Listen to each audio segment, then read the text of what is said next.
শহীদ রাষ্ট্রপতি জিয়াউর রহমানের ১৯ দফা, বেগম খালেদা জিয়ার ভিশন 2030-র ধারাবাহিকতায় বিএনপির ভারপ্রাপ্ত চেয়ারম্যান তারেক রহমান প্রথমে ২৭ দফা রূপরেখা ঘোষণা করেন।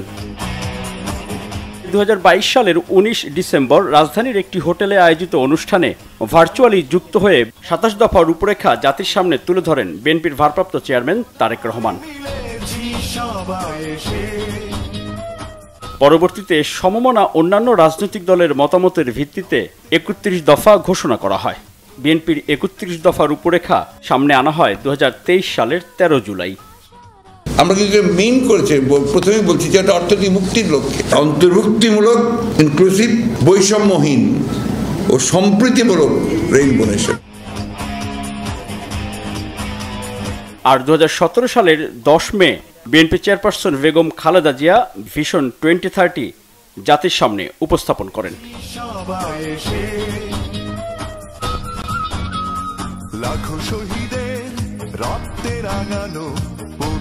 সংবিধানের এক কেন্দ্রিক চরিত্র অক্ষুণ্ণ রেখে বিদ্যমান সংসদীয় ব্যবস্থা সংস্কারের অংশ হিসেবে জাতীয় সংসদের উচ্চ কক্ষ প্রতিষ্ঠা করার বিষয়ে পরীক্ষা নিরীক্ষা করে দেখা হবে।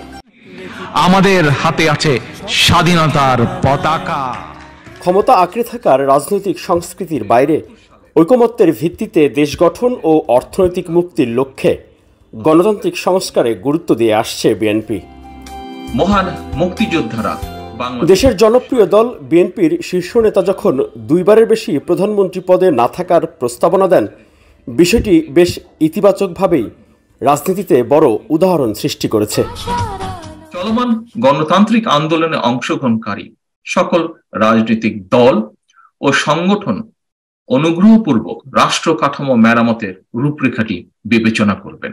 শহীদ রাষ্ট্রপতি জিয়াউর রহমান ঘোষিত ১৯ দফা এবং দেশনেত্রী বেগম খালেদা জিয়া ঘোষিত বিএনপির ভিশন ২০৩০-এর আলোকে এই রূপরেখাটি প্রস্তুত করা হয়েছে।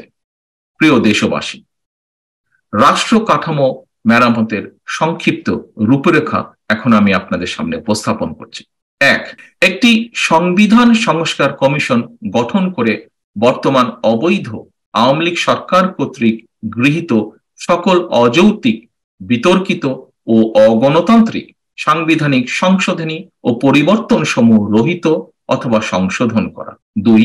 প্রতিহিংসা এবং প্রতিশোধের রাজনীতির বিপরীতে বাংলাদেশি জাতীয়তাবাদের ভিত্তিতে একটি অন্তর্ভুক্তিমূলক রেইনবো নেশন প্রতিষ্ঠা করা। এর জন্য একটি ন্যাশনাল রিকনসিলিয়েশন কমিশন গঠন করা হবে। ৩. একটি নির্বাচনকালীন দল নিরপেক্ষ তত্ত্বাবধায়ক সরকার ব্যবস্থা প্রবর্তন করা। ৪. রাষ্ট্রপতি, প্রধানমন্ত্রী এবং মন্ত্রিসভার নির্বাহী ক্ষমতার ভারসাম্য আনয়ন করা। ৫. পরপর ২ টার্মের অতিরিক্ত কেউ রাষ্ট্রপতি ও প্রধানমন্ত্রীর দায়িত্ব পালন করতে পারবেন না। ৬.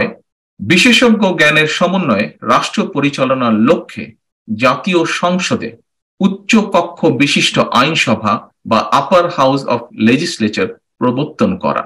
৭.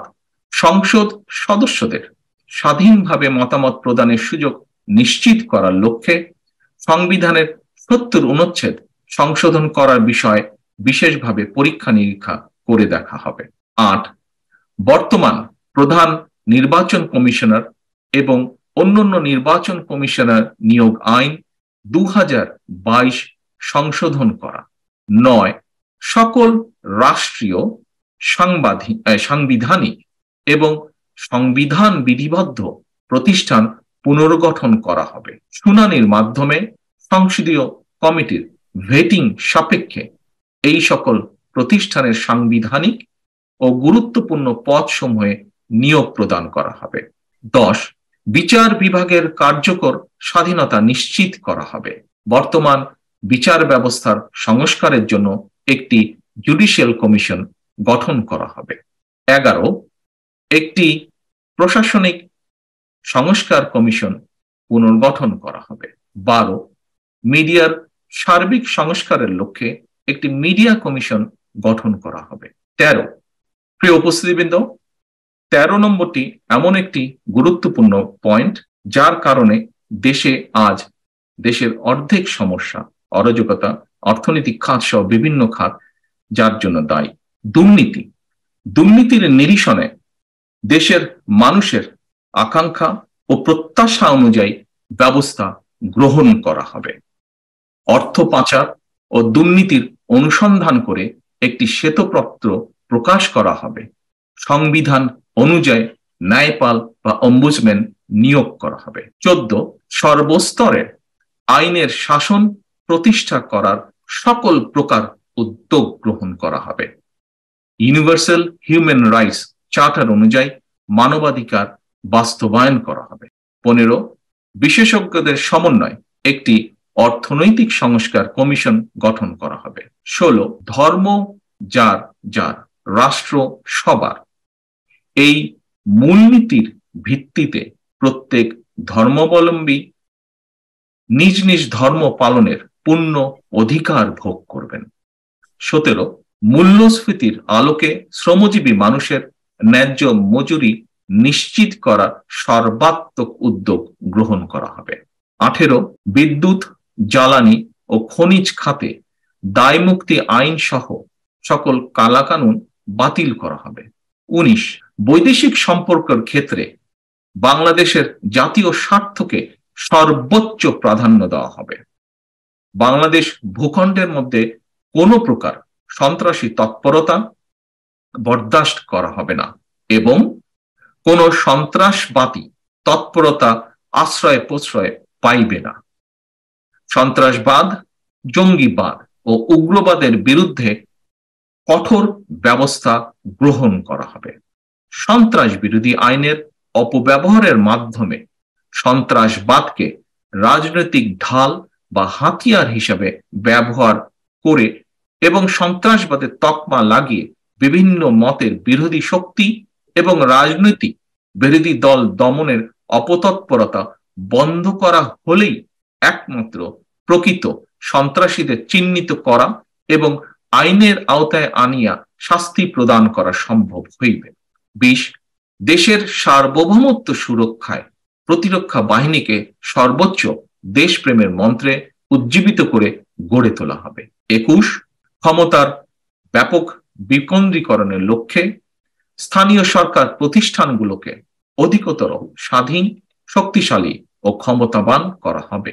22, রাষ্ট্রীয় উদ্যোগে মুক্তিযুদ্ধের শহীদদের একটি তালিকা প্রণয়ন করা হবে এবং তাদের যথাযথ রাষ্ট্রীয় মর্যাদা ও স্বীকৃতি প্রদান করা হবে। 23, যা জাতির জন্য অত্যন্ত গুরুত্বপূর্ণ একটি বিষয়, যুব সমাজের ভিশন, চিন্তা ও আকাঙ্ক্ষাকে ধারণ করে আধুনিক ও যুব উপযোগী যুব উন্নয়ন নীতিমালা অবশ্যই প্রণয়ন করা হবে এবং 1 বছর ব্যাপী অথবা কর্মসংস্থান না হওয়া পর্যন্ত যেটি আগে হবে, শিক্ষিত বেকারদের বেকার ভাতা প্রদান করা হবে এবং আন্তর্জাতিক মানদণ্ড অনুযায়ী সরকারি চাকুরিতে প্রবেশের বয়স সীমা বৃদ্ধির বিষয়টি গুরুত্ব সহকারে অবশ্যই বিবেচনা করা হইবে। 24, নারীর ক্ষমতায়ন নিশ্চিত করার লক্ষ্যে সুনির্দিষ্ট কর্মসূচি গ্রহণ করা হবে এবং জাতীয় সংসদে মনোনয়নের ক্ষেত্রে নীতিগতভাবে নারীদের প্রাধান্য দেওয়া হবে। 25, চাহিদা ভিত্তিক, নিড বেসড ও জ্ঞান ভিত্তিক নলেজ বেস শিক্ষাকে প্রাধান্য দেওয়া হবে অবশ্যই। 26, সবার জন্য স্বাস্থ্য, এই নীতির ভিত্তিতে যুক্তরাজ্যের NHS এর আদলে সার্বজনীন স্বাস্থ্য সেবা প্রবর্তন করা হবে। 27, কৃষি পণ্যের ন্যায্য মূল্য নিশ্চিত করা হবে। প্রিয় উপস্থিতিবৃন্দ, প্রিয় দেশবাসী, পরবর্তীতে যথাসময়ে অন্যান্য বিষয়ভিত্তিক সংস্কার প্রস্তাব এবং উন্নয়ন কর্মসূচিগুলি প্রকাশ করা হবে পর্যায়ক্রমিকভাবে। রাষ্ট্র কাঠামো মেরামতের এই রূপরেখা অধিকতর সমৃদ্ধি করতে আপনাদের গঠনমূলক পরামর্শ জাতীয় বৃহত্তর স্বার্থে আমরা সাদরে গ্রহণ করার জন্য প্রস্তুত।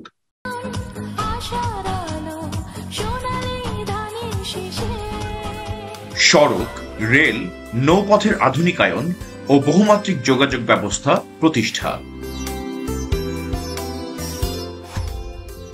জলবায়ু পরিবর্তনজনিত সংকট ও প্রাকৃতিক দুর্যোগ মোকাবেলায় কার্যকর পদক্ষেপ এবং নদী শাসন ও খাল খননের উদ্যোগ গ্রহণ করা।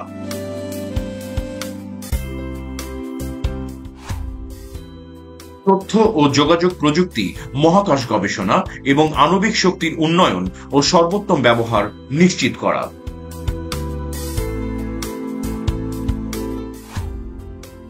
যুগোপযোগী, পরিকল্পিত, পরিবেশ বান্ধব আবাসন ও নগরায়ন নীতিমালা প্রণয়ন ও বাস্তবায়ন। দেশপ্রেমের শক্তে উজ্জীবিত এক সুকঠিন জাতীয় ঐক্যমত, ন্যাশনাল কর্মসংস্থান সৃষ্টি, দক্ষ জনশক্তি তৈরির পাশাপাশি শিক্ষিত বেকারদের জন্য ভাতা চালুর মতো ধারণাটিও বিএনপি ঘোষিত রূপরেখার অন্যতম। মূলত ৩১ দফা রূপরেখা সামনে রেখে রাজনৈতিক কর্মসূচি নিয়ে এগিয়ে যেতে চাচ্ছে বিএনপি ও সমমনা রাজনৈতিক দলগুলো। কোনো একক দলের পক্ষে বর্তমান বিপর্যস্ত অর্থনীতি পুনরুদ্ধার ও রাজনৈতিক কাঠামো পুনর্গঠন ও সংস্কার অত্যন্ত